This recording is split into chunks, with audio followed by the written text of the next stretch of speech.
The Ruthless Elimination of Hurry, by John Mark Comer. Introduction. Imagine a man at the absolute peak of his career. He's a pastor, but not just any pastor.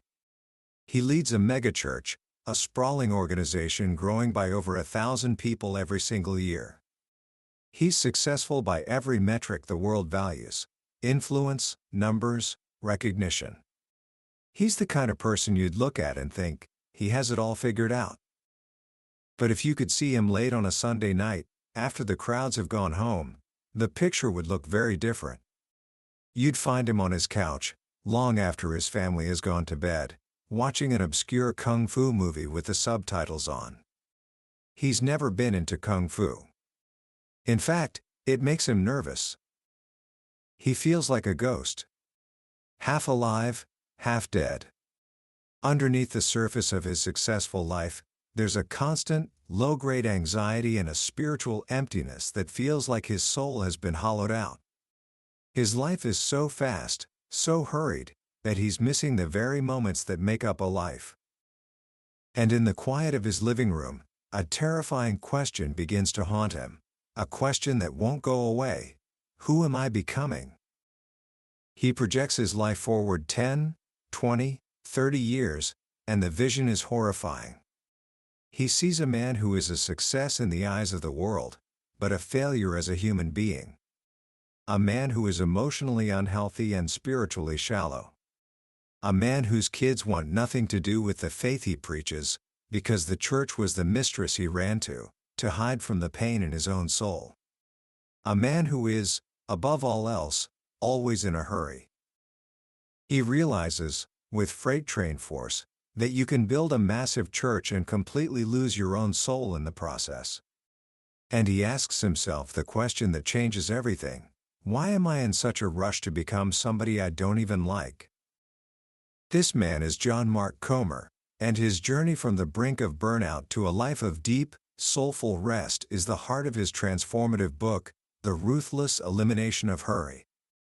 It's a book that has become a quiet phenomenon, a remedy for our overworked and tired souls, because it speaks to a problem we all feel but can rarely name. By the end of our time together today, you will understand the single greatest enemy to your emotional health and spiritual life in our modern world. It's not what you think. And you will hold in your hands a simple, ancient, and beautiful map to a slower, richer, and more meaningful way of being human. A way to find rest for your soul. Book summary. So, what is this great enemy? If you were to guess, what would you say is the biggest obstacle to a deep, peaceful, and meaningful life in the 21st century? You might point to the internet, or politics, or moral decline. But a wise mentor of John Mark Comer, a philosopher named Dallas Willard, once gave a much simpler, more profound answer. When asked what was needed to become the person he was meant to be, Willard replied after a long, thoughtful silence, "You must ruthlessly eliminate hurry from your life." When pressed for more advice, Willard simply said, "There is nothing else." Hurry is the great enemy of spiritual life in our day. That single idea is the foundation of this entire book. Hurry, that state of frantic effort and excessive haste, is the root problem beneath so many of our modern struggles. Think about the most essential qualities of a beautiful life. Think about love, joy, and peace. These three are the heart of the life Jesus offers. But as Comer points out, all three are fundamentally incompatible with hurry. Love is patient. It takes time. All of Comer's worst moments, as a father, a husband, a person, are when he's in a hurry. When you're rushing your family out the door, trying to get to the next thing, the feeling you're radiating isn't love, it's agitation, anger, and tension. Hurry and love, he says, are like oil and water. They simply do not mix. The same is true for joy. The secret to happiness, as spiritual masters and secular psychologists agree, is presence to the moment. But when you're in a hurry, you're never fully present. You're always living in the next moment, the next task, the next appointment. And peace? Can you feel a deep sense of calm and well-being when you're running behind, your mind racing, your chest tight with anxiety? Of course not. The theologian Kosuke Koyama beautifully wrote that God walks slowly because he is love. He calls this the 3-mile-an-hour God. In our culture, slow is a bad word. It means stupid or inefficient. But in the economy of the soul, slow is the speed of love, the speed of joy, the speed of peace. So how did we get here? How did our world get so fast that hurry became our default state of being? It didn't happen overnight. For most of human history, time was natural, tied to the sun and the seasons. Life had a rhythm. But then, technology began to change our relationship with time. Around 200 BC, the Romans started using sundials, and people immediately began complaining about their days being cut and hacked into small portions. The big turning point came in the 1300s, with the invention of the mechanical clock. Suddenly, time was no longer natural, it was artificial. We stopped rising with the sun and started rising to the drone of an alarm. We became more efficient, yes, but as one historian put it, we placed ourselves under the dominion of a machine with its own imperious demands. Then came the light bulb in 1879. Before Thomas Edison, the average person slept 11 hours a night. 11. Today, we're down to around 7, and we wonder why we're always exhausted. But the greatest acceleration of all happened in our lifetime. In 2007, Steve Jobs released the iPhone into the world. In a few short years, the Internet, which was already changing our brains, was suddenly in our pockets. A recent study found that the average iPhone user touches their phone 2,617 times a day. Let that sink in.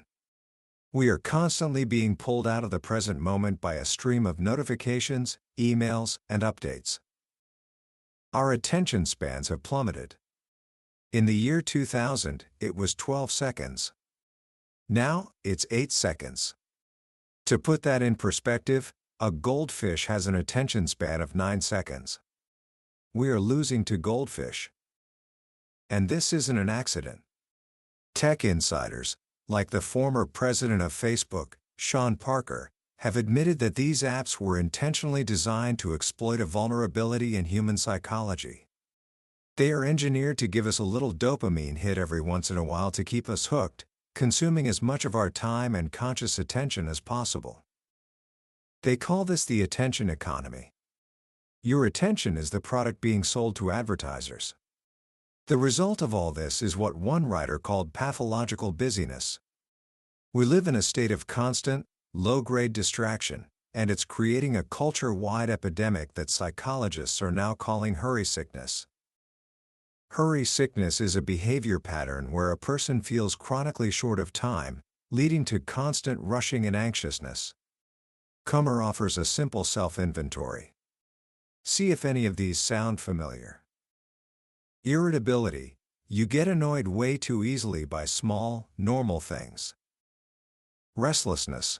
When you do try to slow down and rest, you can't. Your mind and body are so hyped up on the drug of speed that you can't relax. Emotional numbness. You just don't have the capacity to feel another person's pain, or even your own. You live in a kind of constant fog.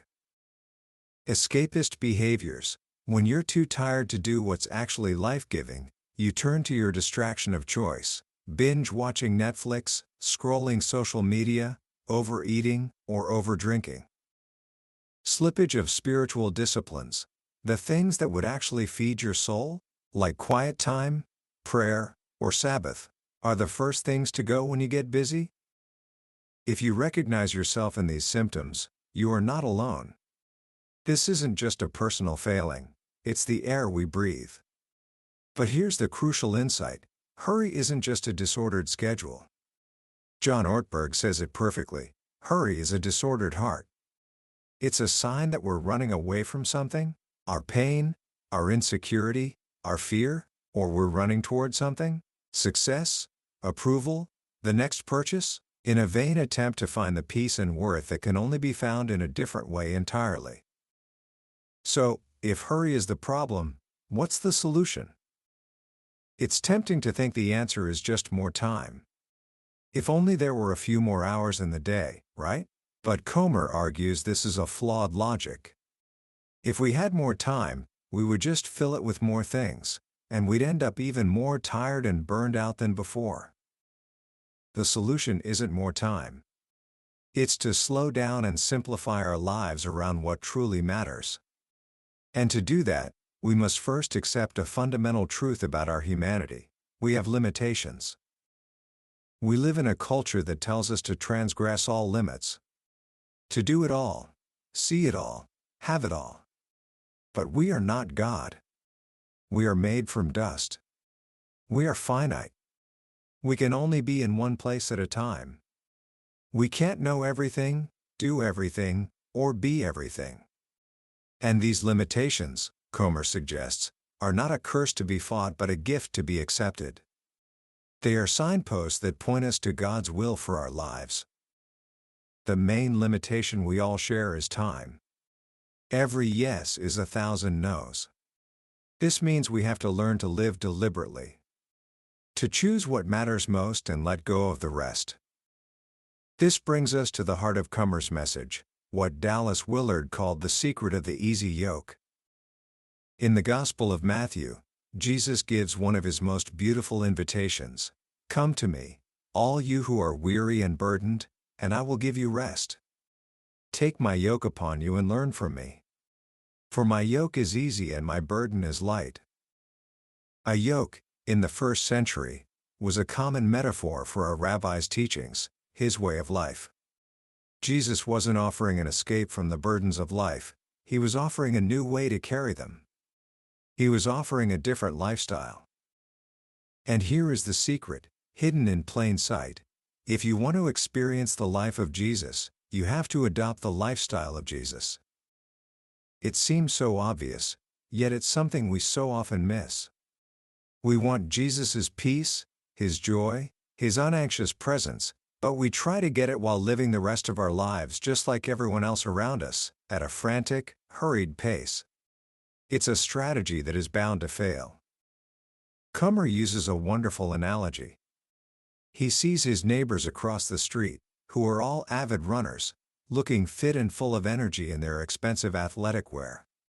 He thinks, "I want that life." But then he thinks about the lifestyle behind it: the early mornings, the strict diet, the grueling workouts. He wants the result, but he's not willing to adopt the lifestyle. Many of us approach Jesus the same way. We want the life he offers, but we're unwilling to adopt his lifestyle, a lifestyle marked by unhurried rhythms of work, rest, prayer, and community. This is where the idea of a rule of life comes in. This isn't a set of rigid, legalistic rules. The word rule comes from the Latin regula, which means a trellis, the structure that holds up a vine so it can grow and bear fruit. A rule of life is simply a structure, a set of habits and practices, that we intentionally build into our days to create space for our souls to breathe and connect with God. So, what are the practices that form this trellis? Comer focuses on 4 ancient practices from the way of Jesus, reimagined for our hypermodern world. The first, and perhaps most important, is silence and solitude. Our world is drowning in noise. The constant chatter of news, social media, and entertainment makes us deaf to the voice of God. All those little moments of boredom we used to have, waiting in line, sitting in traffic, were once potential portals to prayer. Now, they are instantly filled by our phones. Jesus, by contrast, regularly withdrew to the eremos, the quiet place, the wilderness. It wasn't a place of weakness, but a place of spiritual strength. It was after 40 days in the desert that he had the capacity to face down temptation. The busier he became, the more he withdrew to lonely places to pray. Silence has 2 dimensions. There is external silence, no noise, no music, no podcasts. And there is internal silence, the quieting of the mental chatter that never seems to shut up. Solitude is not isolation, it is engagement with God and your own soul. It's where you find inner fulfillment, not inner emptiness. This practice is simple. Start your day with a quiet time, before the noise of the world rushes in. Find 10 minutes to just sit. To breathe.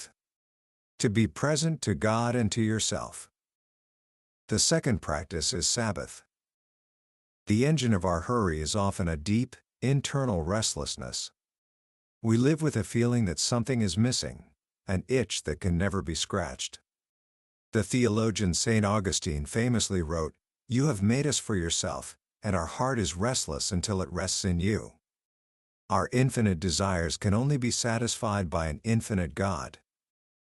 Our consumer culture tries to monetize this restlessness. It promises that the next purchase, the next experience, will finally satisfy us. But it never does. The Sabbath is the ancient antidote to this cancerous restlessness. The Hebrew word, Shabbat, literally means to stop. It is a day, one day in 7, to stop working, stop wanting, stop worrying, and simply delight. The Sabbath is built into the DNA of creation. On the 7th day, God rested. When we ignore this rhythm, Comer says, we go against the grain of the universe and we get splinters. But Sabbath is more than just a day off. A day off is often spent running errands and catching up on chores. A Sabbath is a day for two things only: rest and worship. It's also an act of resistance. In a world that tells you that you are what you produce and what you consume, the Sabbath is a joyful rebellion. It's a way of saying, I am more than my work. I have enough. My life is a gift, and today I will celebrate it. The third practice is simplicity. This is the antidote to the materialism that fuels our hurry.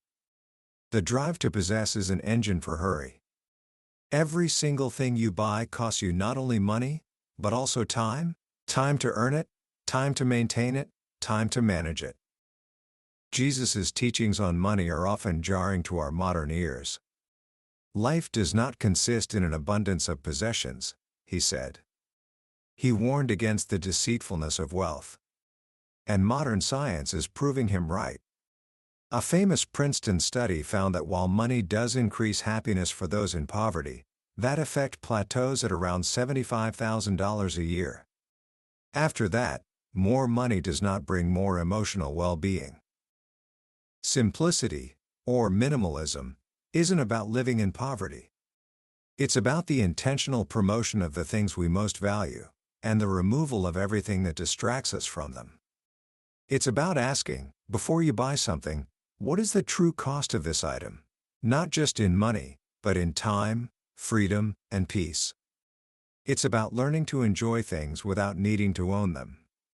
It's about leading a cheerful, happy revolt against the lie that more stuff equals more happiness.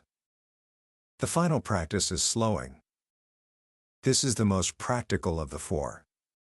It's about turning everyday activities into exercises in patience and presence. Comer calls it gamification, turning the fight against hurry into a series of fun, simple games. The ideas are countercultural and wonderfully simple. Drive the speed limit. Get into the slow lane on the freeway. When you're at the grocery store, intentionally get in the longest line. Use those few extra minutes to breathe and pray instead of letting your soul be agitated. Turn your smartphone into a dumb phone by deleting social media, email, and news apps. Practice single tasking. Do one thing at a time, and give it your full attention. As one writer put it, multitasking is just a way to do many things poorly. Walk slower. These small acts of rebellion against speed have a cumulative effect.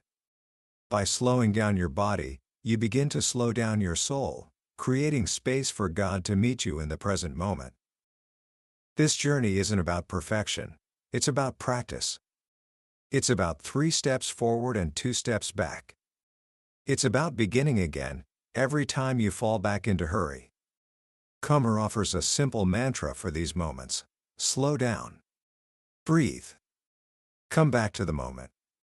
Because the moment, this present now, is where you find God, where you find your soul, where you find your life.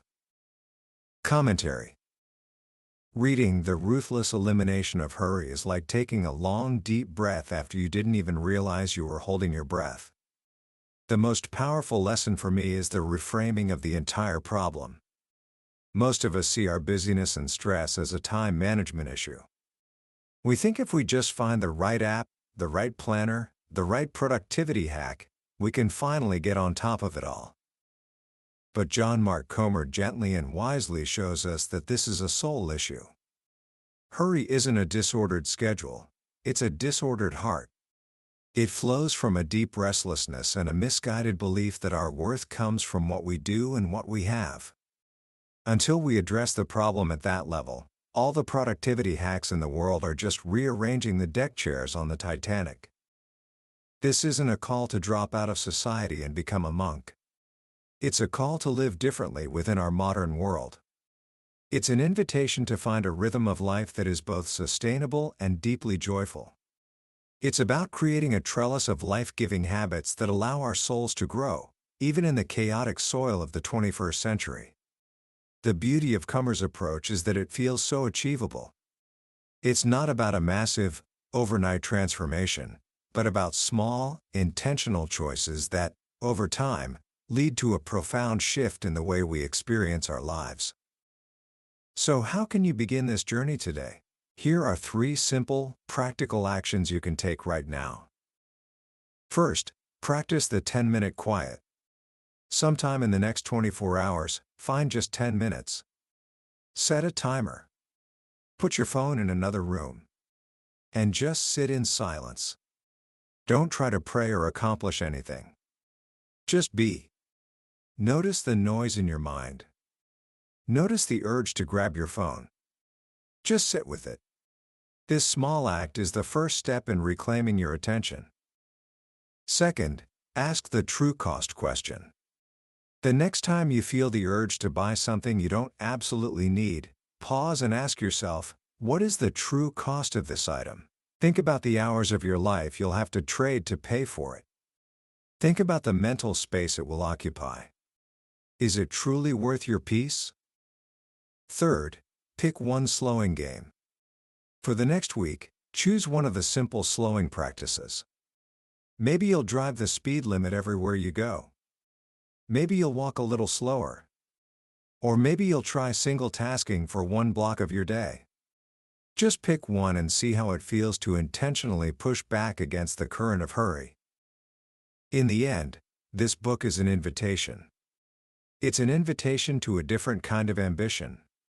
The Apostle Paul once wrote, "Make it your ambition to lead a quiet life." What a strange and beautiful idea.